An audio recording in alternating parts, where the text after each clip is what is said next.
खबर है उत्तराखंड के काशीपुर से, जहां भर्ती घोटालों और यूकेएसएससी पेपर लीक प्रकरण को लेकर युवाओं में आक्रोश बढ़ता जा रहा है।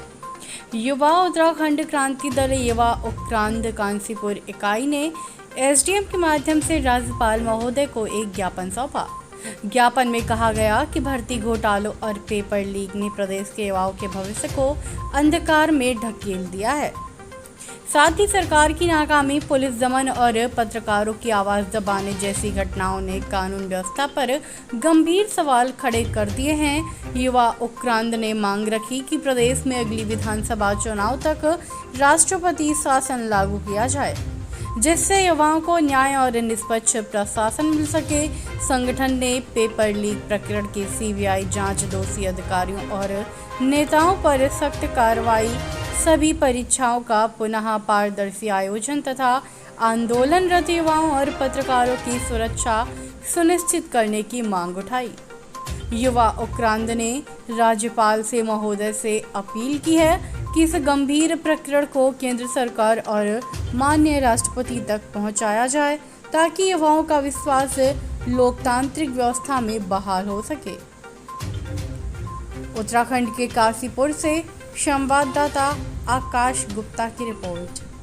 सर, मैं युवाओं की तरफ से ये कहना चाहती हूँ कि हमारा पेपर लीक हो गया है, वीडियो। ऐसा कब तक चलेगा? पेपर के आधे घंटे बाद, शुरू होने के आधे घंटे के बाद ही हमें सूचित किया गया है, सूचना मिली है कि हमारा पेपर लीक हो गया है और पता चला है कि 15-15 लाख रुपए में पेपर बेच दिया गया है। ये बताइए सर, अगर ऐसा ही चलता रहा तो हमारी मेहनत का फल हमें कब मिलेगा? जिन लोगों के पास पैसा है, ऐसे लोग पेपर लेकर के चले जाएंगे, ऐसे लोग नौकरियां लेकर के चले जाएंगे जो कि अयोग्य होंगे, और जो लोग अयोग्य नहीं हैं उन्हें इस तरह की नौकरी मिल जाएंगी तो वो आगे चल के हमारे प्रशासन के साथ, हमारे देश के साथ आगे क्या करेंगे। कहना चाहूँगी कि अगर जो लोग शिक्षित हैं वो ऐसे रह जाएंगे तो उनकी क्या वैल्यू रह जाएगी? उनका शिक्षा पर से भरोसा उठ जाएगा। जब शिक्षा पर से ही भरोसा उठ जाएगा तो ऐसे में हमारे देश की परिस्थितियाँ आगे तक के लिए क्या रहेंगी?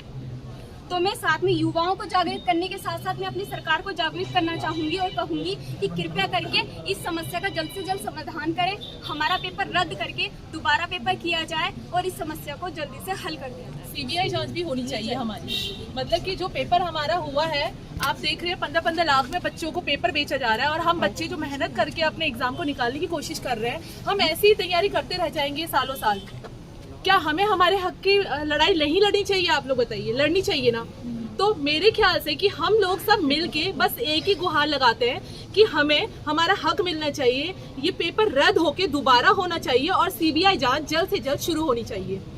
क्योंकि हम अपने इतने सालों से बच्चे मेहनत कर रहे हैं, हमारी अपनी लगन लगा के, हमारे पेरेंट्स की पूरी मेहनत है, हमारी मेहनत है, हम यहाँ पे इतने घंटों तक अपनी लाइब्रेरी में बैठ के, कुछ बच्चे लाइब्रेरी में बैठ के बच्चे तैयारी कर रहे हैं, कुछ कोचिंग कर रहे हैं, उन बच्चों की मेहनत कहाँ जाएगी? हर बच्चे के पास पैसा नहीं है, हर बच्चा यहाँ पे अमीर नहीं है, बच्चा यहाँ मेहनत कर रहा है, अपनी लगन लगा रहा है, कहाँ जाएगा? शिक्षित तो ऐसे ही रह जाएंगे, जो अयोग्य है वो आगे जा रहे हैं और शिक्षित बच्चे ऐसे रह जाएंगे। कैसे हमारा देश कैसे बढ़ेगा? अगर इसी तरह की धोखेबाजी, धांधली चलती रहेगी हमारे देश में तो कैसे बढ़ेगा? और उत्तराखंड जैसा इतना अच्छा राज्य है, उसमें ऐसा नहीं होना चाहिए। मेरे तरफ से ही मानती हूँ और हम सबकी तरफ से मैं चाहती हूँ कि हम इस चीज़ को आगे बढ़ाएं, हम अपनी गुहार आगे तक पहुंचाएं, सीएम साहब तक पहुंचाएं कि हमारा पेपर रद्द हो, दोबारा हो, और हम अपनी लगन के साथ इस एग्जाम को दोबारा दें और सीबीआई जांच जल्द से जल्द शुरू की जाए। बच्चों ने एक शांतिपूर्ण तरीके से रैली निकालने की मांग आज के दिन करी गई थी, जिसके ऊपर वाइटनर लगा दिया गया है। इससे बच्चों का मौलिक हनन है। आप बच्चों ने ये नहीं कहा था कि हमें कोई नारेबाजी करनी है या कुछ करना है, उन्होंने अपने अधिकारों के लिए एक शांतिपूर्ण तरीके से रैली की मांग करी थी, जिसको आज की डेट का निरस्त कर दिया गया था।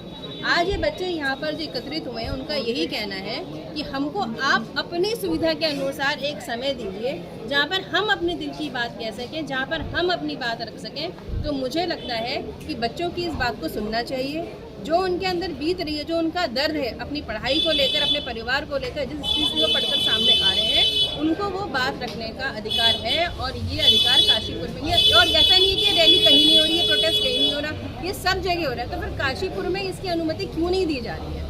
ये सवाल जो बच्चों के मन में है यही हमारे मन में भी है, और अभी भी हम यही इनसे रिक्वेस्ट करने आए हैं कि बच्चों को जो वो चाह रहे हैं, शांतिपूर्ण तरीके से अपनी बात रखना चाह रहे हैं, तो वो उनको दिया जाए।